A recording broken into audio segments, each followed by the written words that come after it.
जय जिनेन। मैं जैनी धार्मिक पाठशाला में आप सभी का स्वागत करती हूँ। आज हम जानेंगे 14 नियमों के बारे में। भगवान कहते हैं संसार असार है। संसार में तो बहुत सारा पाप भरा पड़ा है, जिसमें से अगर हम थोड़ा बहुत पाप का भी त्याग करें, प्रत्याख्यान करें, पचकान ले ले, तो मेरू पर्वत जितना पाप कम होकर छोटी राई के दाने जितना पाप भी रह जाएगा, जो कि 14 नियमों का पालन करने से होगा। और उससे अंतिम समय में संथारा मरण प्राप्त करना बहुत आसान हो जाएगा। इन 14 नियमों को हर रोज सुबह धारण करके आराधक बन के हम मोक्ष को भी प्राप्त कर सकते हैं। भगवान ने एक दोहा द्वारा 14 नियमों को बतलाया है, जिससे हम आसानी से 14 नियम याद रख सकते हैं। सचित दव्य विगय पन्नी तांबुल वत्थ कुसुमेसु वाहन सयन विलेवण बम्ब दिसीणान बत्तेसु। तो ये है 14 नियम। इस दोहा में 14 नियम बतलाए गए हैं। वह कुछ इस प्रकार है। पहला है सचित, दूसरा है द्रव्य, विगय पन्नी मतलब पहनने वाले जूते, तांबुल मतलब मुखवास आदि, वस्त्र मतलब कपड़े आदि, कुसुम मतलब सुगंधित चीजें, वाहन मतलब जिस पर हम सवार होते हैं, शयन मतलब सोते समय लगने वाली सारी चीजें, विलेपन मतलब हम मेकअप करते हैं वह सारी चीजें, ब्रह्मचर्य, दिशा, स्नान और भोजन। तो ये थी 14 नियम। अब हम जानेंगे पहला नियम सचित। पहला नियम है सचित। सचित वस्तुएं जो भी खाने पीने में आए, उनकी संख्या हमें सचित में गिननी चाहिए। पहले तो हम जान ले सचित और अचित क्या है। सचित मतलब कच्चा पानी, हरी सब्जियां, हरे फल, पके फल, संपूर्ण सब्जियां जो कच्ची है, जो हरी है, सौंफ, इलायची, ड्राई फ्रूट्स, नमक, जीरा, राई, मेथी, अजवान, कच्चा पानी, यह सब सचित चीज़ें हैं। और यह सब सचित चीज़ें अगर अगर पूरी इस तरह से सिक जाए, पक जाए, सेक ले हम लोग इस सब को, तो ये सब अचित बन जाएगी। तो सचित वस्तुएं जो भी खाने पीने में आए, उनकी संख्या हमें सचित में गिननी चाहिए।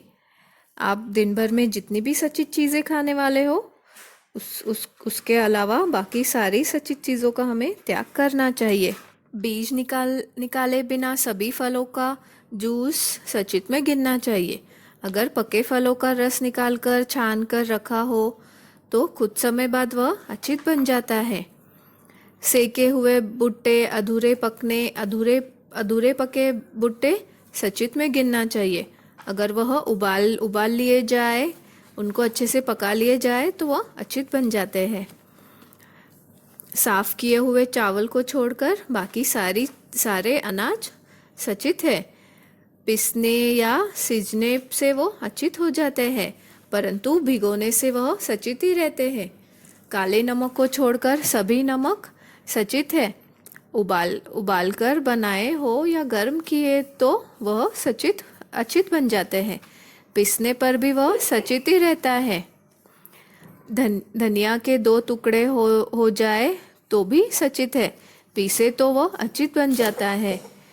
किसी गीली चीज में नमक, जीरा आदि ऊपर से डाले तो आधे घंटे तक सचित गिरना चाहिए, और सूखी चीज पर डाले तो वह सचित ही रहता है। सारे ड्राई फ्रूट्स सचित है। काजू को छोड़कर सभी चीजें सचित है, पर टुकड़े होने पर या उबालने पर या फिर सेक ले, उनको अच्छे से सेक कर हम लोग रख दे तो वह अचित है, जो महारासा हमसे बहरा सकते हैं। तो ये थे सचित चीजें, जिनको हम सचित है तो जिसका हम त्याग कर सकते हैं, या फिर उसको सेक कर उबाल कर अचित बनाकर हम लोग उसको ग्रहण कर सकते हैं। दूसरा नियम है द्रव्य, जो पानी है। जितनी वस्तुएं दिन भर में हम खाने पीने में लेते हैं, उनकी मर्यादा करना वैसे ही तैयार वस्तु की एक जाति गिन लेना, फिर उसके किसी भी तरह खाने खाने में नहीं लेना।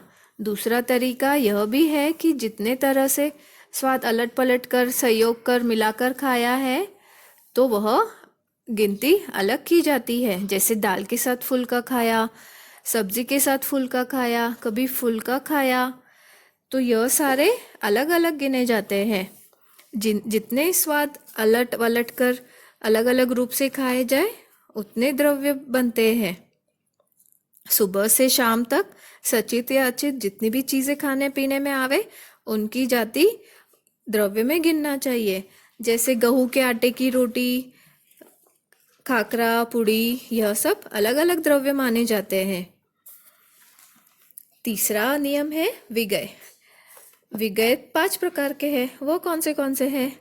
एक घी, तेल, दूध, दही, मिठाई। मिठाई में शक्कर और गुड़ गिने जाते हैं। यह 5 विगय हैं। इनकी मर्यादा करना चाहिए। महाविगय 2 प्रकार के हैं, मक्खन और शहद। मक्खन और शहद का त्याग करना और 5 विगयों में से कम एक का त्याग करना। एक का भी त्याग ना हो सके तो सबकी मर्यादा कर लेना। ये था विगय। चाय, रसगुल्ला, मेवे की चिक्की में 2 विगय गिनना। गुलाब जामुन में 3 विगय गिनना। दही में से मक्खन नहीं निकाला हो तब तक दही को विगय गिनना। जैसे रायता है, मट्ठा है, छाछ है। तेल की कोई भी वस्तु बनी हो तो उसमें तेल का विगय गिनना चाहिए।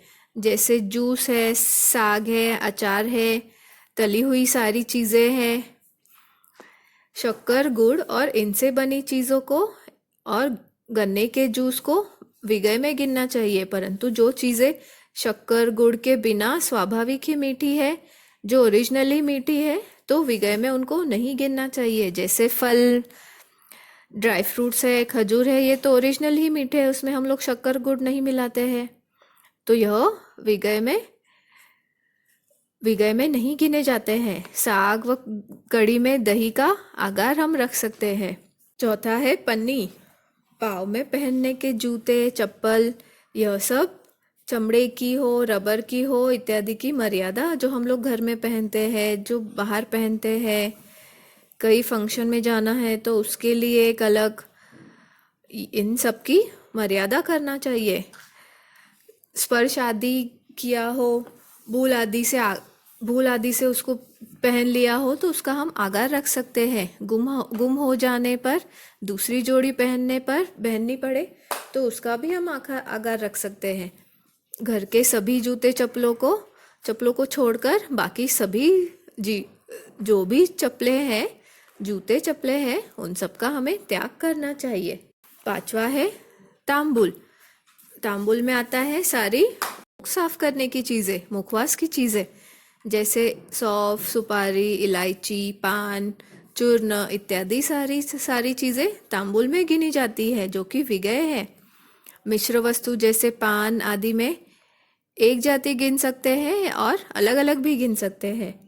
पान में तो बहुत सारी चीजें होती है, चेरी होता है, कत्था होता है, तो सौंफ, सुपारी, इलायची, लौंग, पान, चूर्ण आदि सब तांबुल में है। इन सबको एकत्र कर बन जाए तो एक द्रव्य बनता है। छठा है वस्त्र। हम लोगों को दिन भर में जितने भी कपड़े की जोड़ी पहननी है उन सब की मर्यादा रखकर बाकी बाहर जितने भी वस्त्र कपड़े हैं उन सब का हम लोग त्याग कर सकते हैं। पहनने के वस्त्र और काम में लेने के वस्त्रों की गिनती हम कर सकते हैं, जैसे पैंट, शर्ट, हैंकी, टॉवेल, मुंहपत्ती, दुपट्टा, बेटका, रजाई, कंबल, शॉल आदि, इन सबको हम लोग इनकी मर्यादा करके हम लोग बाकी सब चीज़ों का त्याग कर सकते हैं। आगे का नियम है कुसुम। शौक के कारण सुगंधित चीज़ें हम लोग लगाते हैं, जैसे परफ्यूम है, डियो है, ये सब चीज़ें कुसुम में गिनी जाती है। फूल लगाते हैं, तेल लगाते हैं, परफ्यूम लगाते हैं, किसी चीज़ को पहचानने के लिए उसको सूंघा हो, जैसे घी की स्मेल ली हो, फल फल आदि की स्मेल ली हो, तो इन सब का हम लोग आगार कर सकते हैं। भूल या फिर दवा के लिए भी हम लोग इसका आगार कर सकते हैं। आठवां है वाहन। सभी प्रकार की सवारी वाहन नियम में आती है, जिसकी हमें मर्यादा करनी चाहिए। जैसे साइकिल है, स्कूटर है, हम अपनी स्कूटी है, हम लोगों की कार है, रिक्शा है, रेल है, प्लेन है, ये सब चीज़ें 5 नमस्कार सूत्र करके हम लोग आगार रखकर कर सकते हैं। हवाई जहाज का सामान्य रूप से हम लोग त्याग कर सकते हैं। अगर हमें पता है हमें फ्लाइट से जाना है, तो उस दिन हम लोग इसकी मर्यादा कर सकते हैं और बाकी सब चीज़ों का त्याग कर सकते हैं। जितनी चीज़ें जितने जितने व्हीकल हमारे पास है, उन सब का आगार रखकर बाकी सभी व्हीकल्स का हम लोग त्याग कर सकते हैं। 9वां नियम है शयन। बिछाने के लिए, सोने के लिए, बिछाने के लिए तथा ओढ़ने के लिए, जैसे गद्दे हैं, तकिए हैं, चादर है, रजाई है, पलंग है, डाइनिंग टेबल है, कुर्सी है, आपका स्टडी टेबल है, फर्नीचर में बैठने वाली सारी चीज़ें हैं, इन सब की मर्यादा, घर में जितना भी फर्नीचर है उन सब की हम लोग मर्यादा कर सकते हैं। इसमें गलती से छू लिया जाए, चलने में पाँव के नीचे आ जाए, तो उसका हम आगार कर सकते हैं, जिसको हम गिन नहीं सकते, लेकिन घर की जितनी भी एक जगह जाने तथा बैठने के एक शयन गिनने की मर्यादा कर सकते हैं। जैसे गालीचा, गद्दे, चादर, दरी, एक साथ में ही तो घर का आगार रखकर बाकी सभी शयन चीज़ों का हम त्याग कर सकते हैं। जैसे भी सुविधा सरलता हो, उसके अनुसार अपना मर्यादा को हम धारण कर सकते हैं। 10वां है विलेपन। जितने भी लेप की चीज़ें हैं, मेकअप की चीज़ें हैं, श्रृंगार की चीज़ें हैं, शरीर पर लगाई जाने वाली आदि सारी चीज़ें हैं, जैसे क्रीम है, लिपस्टिक है, पाउडर है, ये सब चीज़ें विलेपन में आती है। तेल, पिठी, साबुन है, मंजन है, पेस्ट है, लेप है, वैसलीन है, पाउडर है, सभी पदार्थों को विलेपन में गिनना चाहिए। जितना उपयोग है उसको उसकी मर्यादा करके बाकी सारे विलेपन का हम लोग त्याग कर सकते हैं। बिना उपयोग और दवा का हम लोग आगार कर सकते हैं। भोजन के बाद अगर हम चिकने हाथ हो जाए, किसी समय तेल घी आदि से हाथ भर जाए, तो उसे साफ करने के लिए हम लोग शरीर पर फैला लेते हैं ना उसको, तो उसका हम आगार रख सकते हैं, या फिर उसको विलेपन में भी गिन सकते हैं। इसकी मर्यादा रखकर हम लोग नियम ले सकते हैं विलेपन का। 11वां नियम है ब्रह्मचर्य। पूर्ण ब्रह्मचर्य का पालन कर सकते हैं। छोटे बच्चे हैं, अगर बड़े हैं तो वो प्रहर 7 प्रहर 6 प्रहर का ब्रह्मचर्य का पालन कर सकते हैं, या फिर घड़ी के अनुसार भी उसकी मर्यादा कर सकते हैं।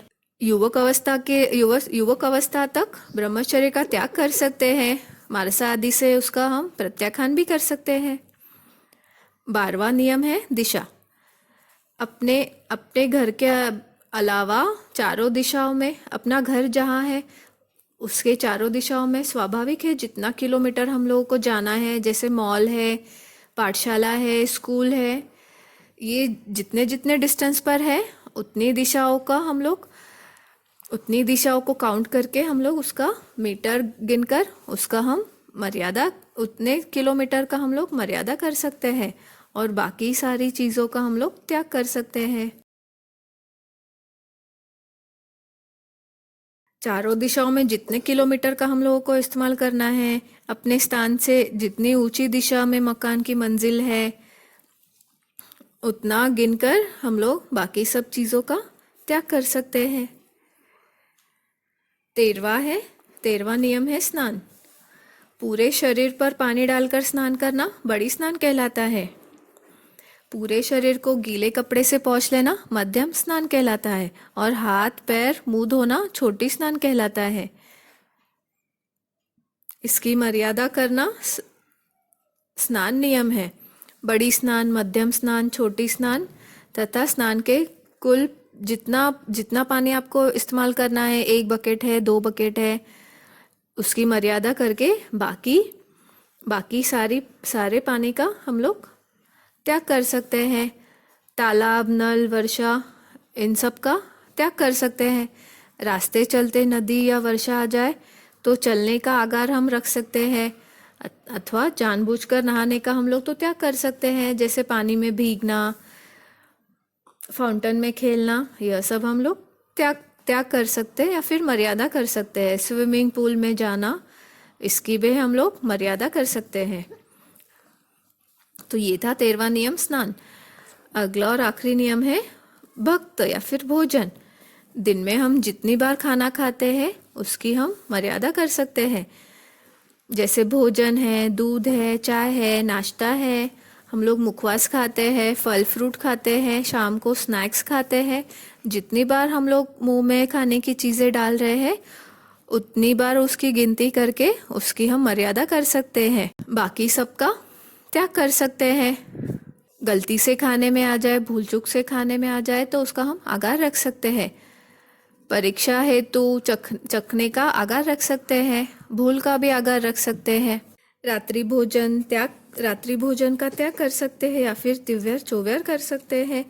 रात्रि में खाना पड़े तो हम लोग उसकी भी मर्यादा कर सकते हैं कि जैसे 8 के बाद हम लोग नहीं खाएंगे या फिर 10 के पहले सब खा लेंगे, तो इसका भी हम लोग नियम कर सकते हैं। पानी कितनी बार पी सकते हैं, शाम के कितने बजे तक खाना है, या फिर सुबह तक हम लोग कितने बजे तक त्याग कर सकते हैं, जैसे नवकारसी, पोरसी आदि के प्रत्याख्यान कर सकते हैं। तो ये था 14वां नियम, भोजन। तो भगवान ने बताए हुए ये थे 14 नियम। 14 नियम के पचकान लेने का पाठ कुछ इस तरह है। इस 14 नियम बोलकर 14 नियम आपको जो भी धारण करने हैं, इस प्रकार उनको मन में धारण करके, इस प्रकार जो मैंने मर्यादा व आगार रखे हैं, इसके उपरांत अपनी समझ व धारणा के अनुसार उपयोग सहित त्याग एक विहम तिवेणम न करेमी मनसा वैसा कैसा तस्स बनते पड़ी कमामी निंदामी गरिहामी अप्पाणम वो सिरामी। ये थे पचकान लेने के पाठ। अब जब भी हम पचकान पारेंगे तो उसका भी एक पाठ है। पचकान पारने का पाठ कुछ इस प्रकार है। जो में देशावकाशियम पचखाणम, मतलब जो मैंने अहोरात्र के लिए द्रव्यादि की मर्यादा करके शेष का पचकान किया है, तस्सम सम्मम कायणम न फास्यम न पाल्यम न तीर्यम न किट्यम न सोह्यम न अराह्यम अणाए अणुपालयम न भवई तस्सम इच्छामि दुक्कड़म। कल धारण किए हुए नियमों में जो कोई अतिचार दोष लगा हो तो मिच्छामि दुक्कड़म, ऐसे मिच्छामि दुक्कड़म बोलकर हम लोग 14 नियम को पार सकते हैं। इसी तरह सभी नियमों में वाक्य प्रयोग का ध्यान रखना चाहिए। धारण किए हुए व्रतों में भूल से या असावधानी से दोष लग जाए तो उसका हम मिच्छामि दुक्कड़म दे सकते हैं। अगर जानबूझकर दोष लगाया हो तो गुरु बड़े हो, गुरु हो, आदि महात्मा हो, उनके सामने जाकर आलोचना करके उसका प्रायश्चित लेना चाहिए। बेटर तो यही होगा कि सभी 14 नियमों का अच्छे से दोष रहित पालन करना चाहिए। जो भी आराधक 14 नियम का चिंतन करके धारण करेगा वह शीघ्र ही मोक्ष प्राप्त करेगा। आज के लिए बस इतना ही। अगली पाठशाला में फिर मिलेंगे एक नए टॉपिक के साथ। तब तक चिंतन, मनन और धर्म ध्यान करें और धार्मिक पाठशाला से जुड़े रहें। इति भूल चूक मिच्छामि दुक्कड़म। जय जिनेन्द्र।